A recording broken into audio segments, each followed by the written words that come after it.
We bring you the latest edition of MBC News with me, Hilda Ngomano. Coming up this afternoon. Parliament says Malawians should expect an improvement in the usage of resources under the reformed Constituency Development Fund, CDF. At least 800 cholera cases registered in Blantyre alone since January this year. And in sports, the deferred launch of the FDH Bank Premiership will take place this afternoon with Mighty Wanderers and FCB Nyasa Big Bullets clash in Milongo.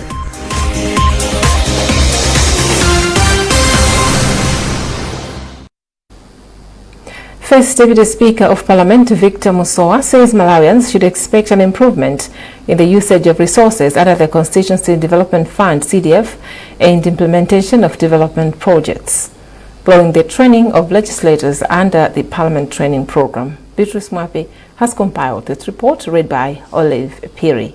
For 3 weeks, the parliamentarians have undergone intensive training in law, governance, democracy, financial oversight, as well as mental and physical wellness, among others. According to officials, the diverse backgrounds from which the members come place them at a disadvantaged position in understanding and effectively executing their parliamentary duties. Speaking during the closing ceremony, First Deputy Speaker of Parliament Victor Musowa says the skills and knowledge acquired, particularly in financial oversight, will enhance the legislators' capacity to effectively play their role and contribute to the prudent use of the CDF under the new guidelines. He says the training is crucial in ensuring that guidelines are followed and that there is effective implementation of the funds to bring about positive impact.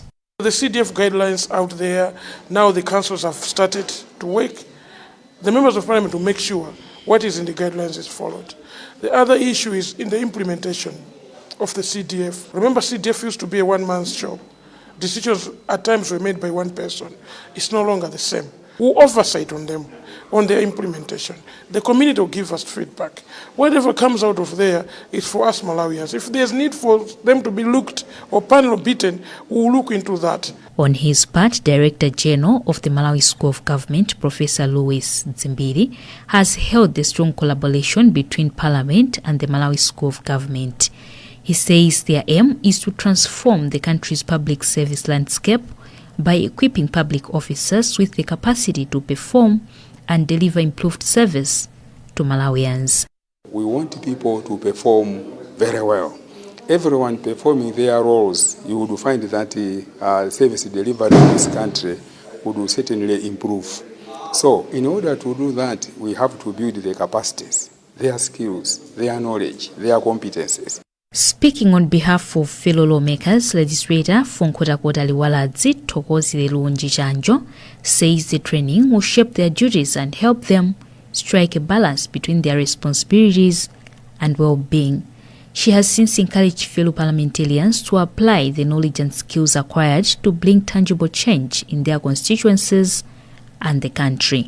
But it also helps us when it comes to the oversight, the representation, and how can we manage to strike a balance when it comes to leadership, do the right oversight in our constituencies with the new guidelines of the CDF. Not only that, it also helps us when it comes to representation, when it comes to etiquette. It will also help us in legislation when it comes to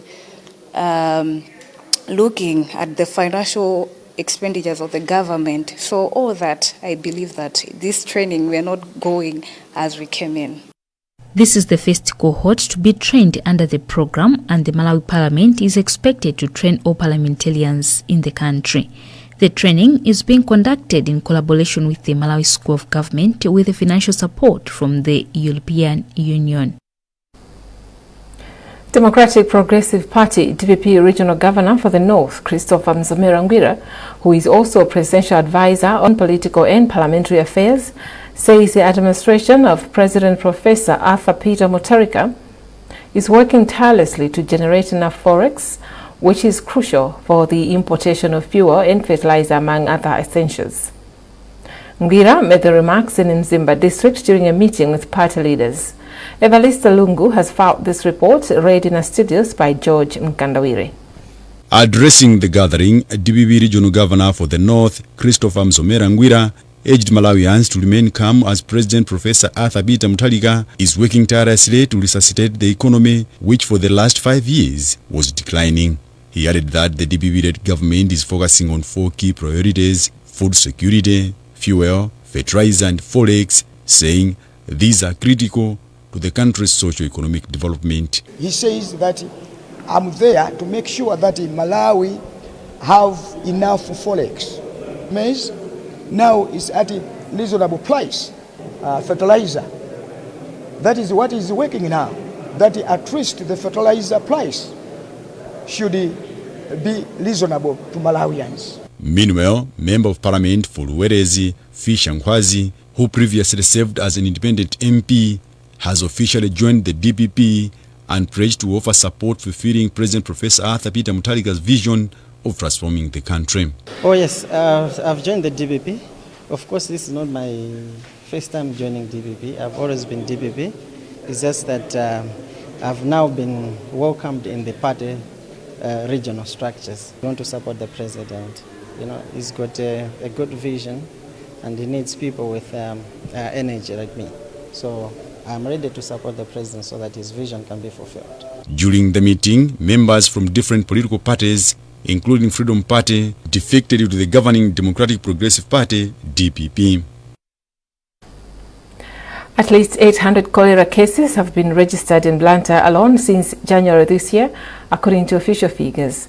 There are fears that the figures may rise if people continue to use untreated water.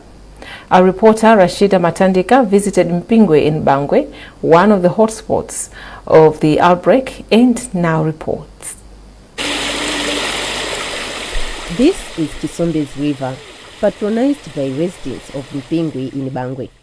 The river, used as an alternative source of water following water challenges in the area, is believed to be a major source of the current cholera outbreak. This far, the area has registered 104 cases out of 272, representing 38%. Jean Malinga and Namias Petro Lawyer use this contaminated water for their daily activities. The river is contaminated, even though the water appears to be clean. We are facing a rise in cholera cases due to water problems. Cedric Njoka, a representative of village headman Kandaya, says the last time people in the area had access to safe water was in 2020, even though Blantyre Water Board has a water reservoir at Mpingwe Hill, just a stone's throw away from the community. We were notified in 2019 that the water board had plans to get water from Mulanje and that it would pass through our area and benefit the people here. Our leaders were happy that the problem would end, but we are surprised that the pipes went through Bangwe and the reservoir is at Bangwe Hill, but we do not have water here. Njoka says many households now rely on Chisombe's River for daily water needs, a situation he believes is contributing to the spread of waterborne diseases in the area. He says the only alternative source of water is a private kiosk which serves a population of nearly 5,000 people. Member of Parliament from Mpingwe Bangwe constituency, Justice Katika, has acknowledged the problem and says he has engaged Blantyre Water Board to find a lasting solution. The water board team is already on the ground helping us, so we are very happy and we are urging the authorities at Blantyre Water Board to help Bangwe, Mpingwe and the Cholera.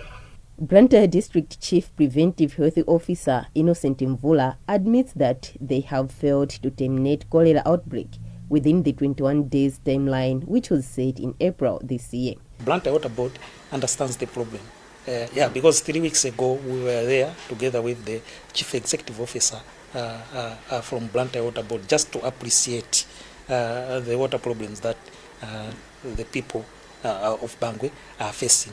Secondly, the water kiosks, most of them, I think you have already said that, they are not working. So Ministry of Health has got some funding that is going to help the people of Bangwe for them to access some water. So there are those discussions. But while we are waiting for that, that's why next week we are going to have that oral cholera vaccination campaign, just as a stopgap measure while we are waiting for this. Blantyre Water Board, through its public relations officer Evelyn Konje, says the locations in question were never designated as residential, hence the infrastructure did not cover it. However, Konje was quick to say that engagements with community leaders are underway with efforts to save the people with clean and potable water. Saving people of areas like Mpingwi with clean and potable water is a significant step in attaining Sustainable Development Goal number 6 of ensuring availability and sustainable management of water and sanitation for all by 2030. Maternal depression in Malawi is one of the untold and neglected issues, as it hides behind the veil of strong women's smiles. Many women are praised for their strength and endurance, yet they break in silence.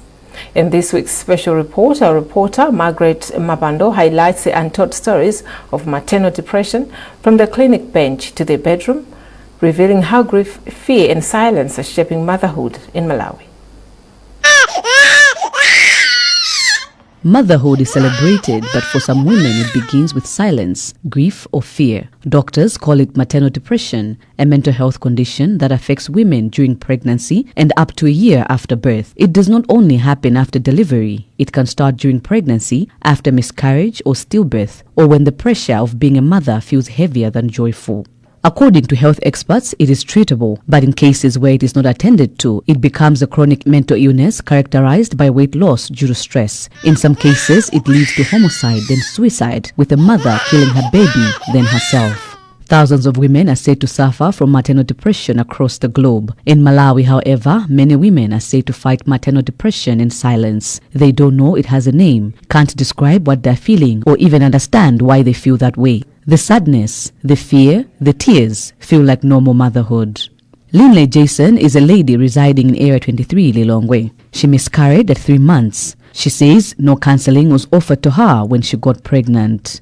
The question haunting her now is whether she will ever carry a child. My other worry is that the doctor has told me to wait for about 6 months before trying to get pregnant again. And to prevent pregnancy during this period, they have advised me to use contraceptive methods. However, I have heard that most of these methods are not good for women. It is my wish, as well as my family's wish, to have a child. When I was pregnant, I had a miscarriage, and I'm worried that I may not be able to give birth. But loss isn't the only trigger. For some, it's the child they do have. Jamia Samson, who gave birth to her 3rd female child, feels like all is lost because she doesn't have a male child.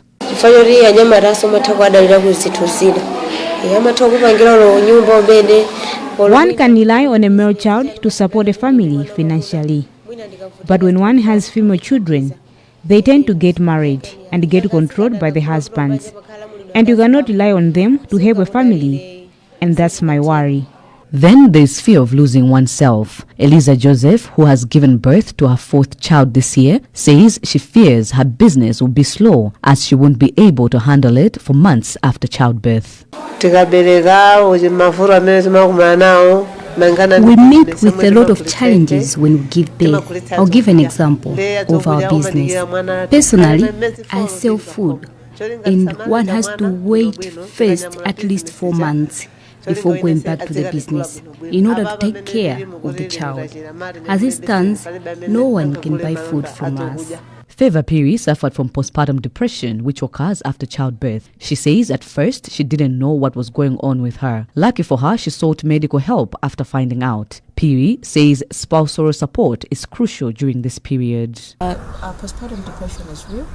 And despite women knowing it, their partners also have to be supportive. They also have to be taught. So I would urge men to learn to understand their women when they give birth.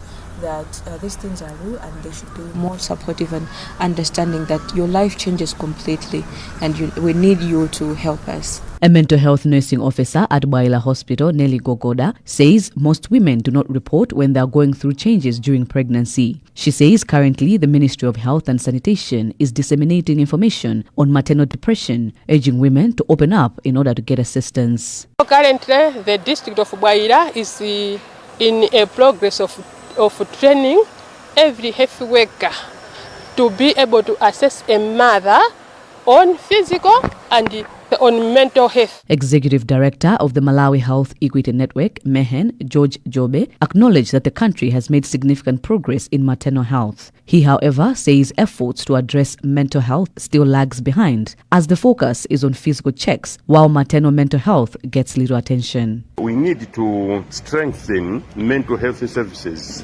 associated with the antenatal and the postnatal care. That is, before a woman delivers, when she is pregnant, there must be some checks on mental health. If there's anything problem and there's need for psychosocial support, that support must be given by specialists. That should also happen after childbirth.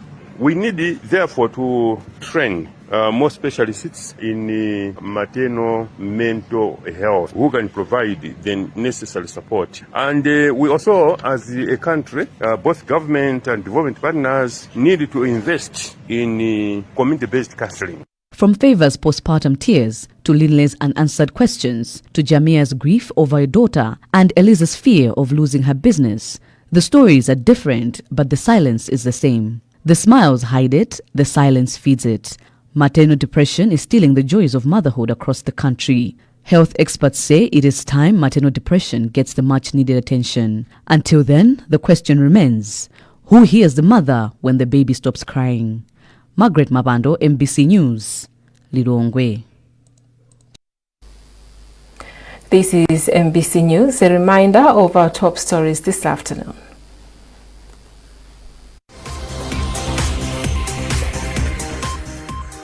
Parliament says Malawians should expect an improvement in the usage of resources under the reformed Constituency Development Fund, CDF.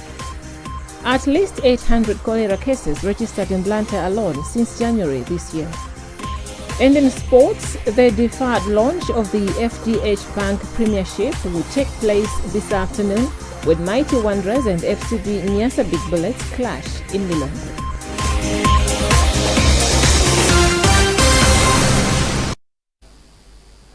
Welcome back.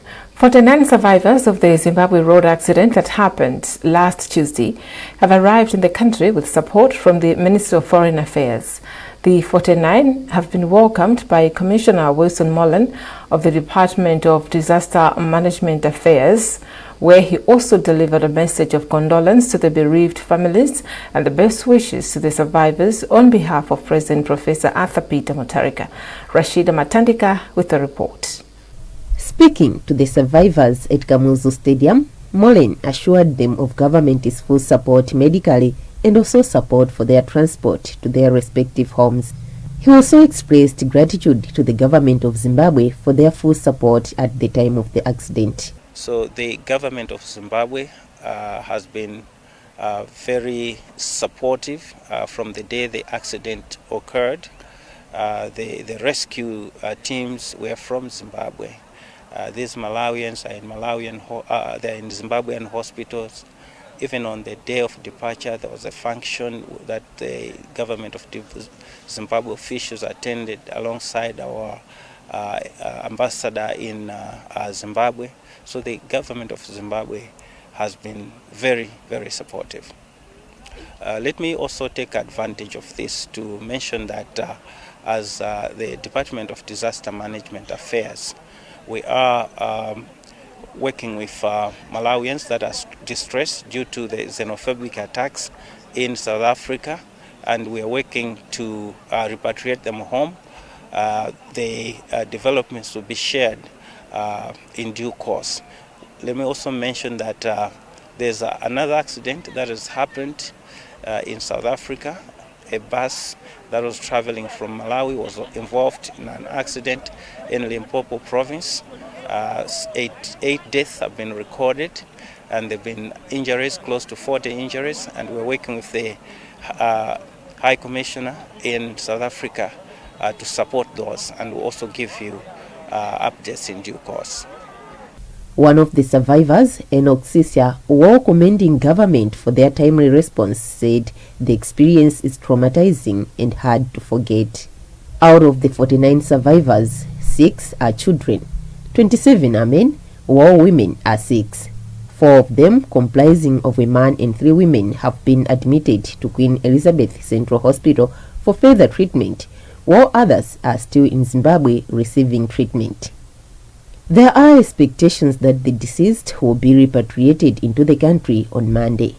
Rashida Matandika, MBC News, Blantyre. The Ministry of Education, Science and Technology has emphasized the need for partners and stakeholders to support the expansion of the Building Education Foundations through Innovation and Technology BFIT program to all primary schools across the country.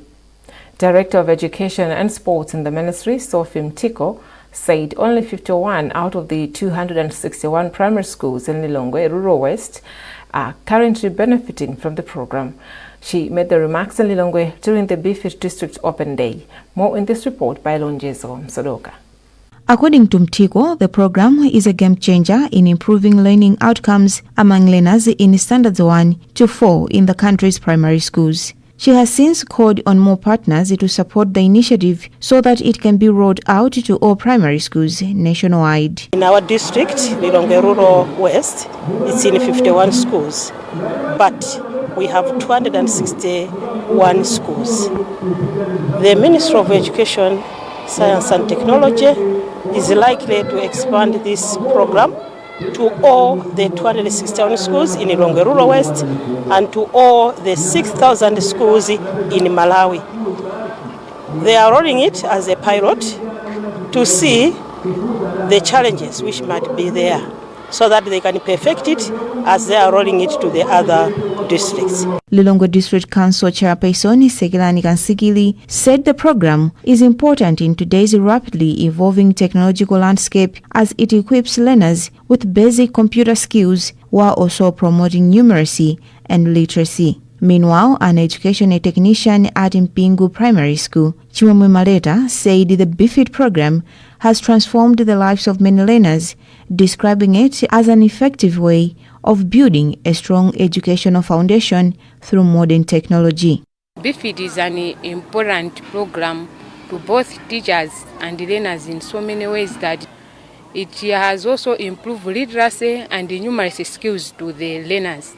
The Building Education Foundations through Innovation and Technology BFIT program, spearheaded by the government of Malawi, aims to improve numeracy and literacy among learners in standards 1 to 4 while ensuring access to quality education. The Open Day was organized to showcase the progress learners are making through the use of tablets in schools.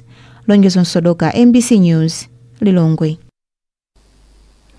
Now to sports. The deferred launch of the FDH Bank Premiership will take place this afternoon when 2 heavyweights of the local game Mighty Wanderers and FCB Nyasa Big Bullets clash at Bingo National Stadium in Lilongwe. The launch failed to happen on 25 April when Kamuzu Stadium was declared unfit to host the match between Wanderers and Karonga United. Bullets will go into today's match as underdogs after losing their last 4 encounters to Wanderers. Elsewhere, Silver Strikers have travelled to Champion Stadium in Doha for a match against Blue Eagles. On the log table, Civil Service United leads with 7 points after defeating Eka FC 1-0 on Saturday.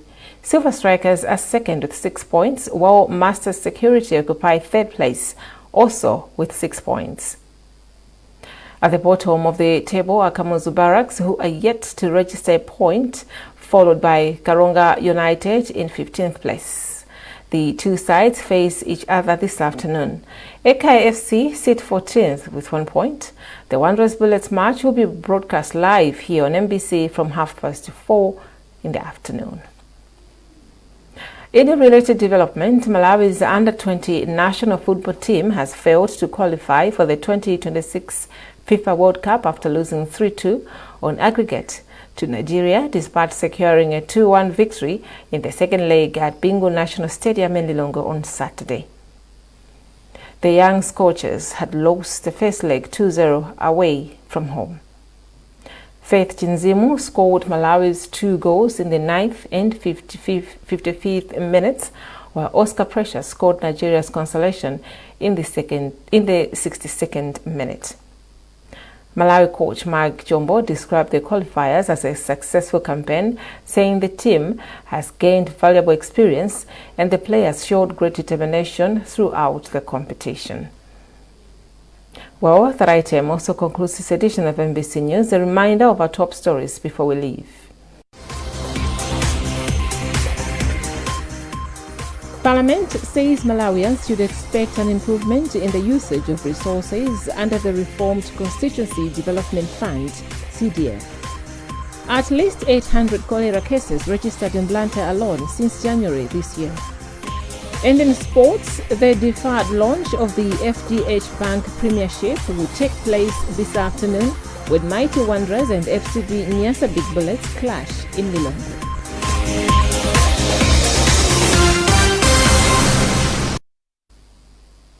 For live news updates, visit our digital platforms by scanning the QR code at the top right corner of your TV screen. You were with me, Hilda Ngomano. From all of us here, it's thanks for watching and good afternoon.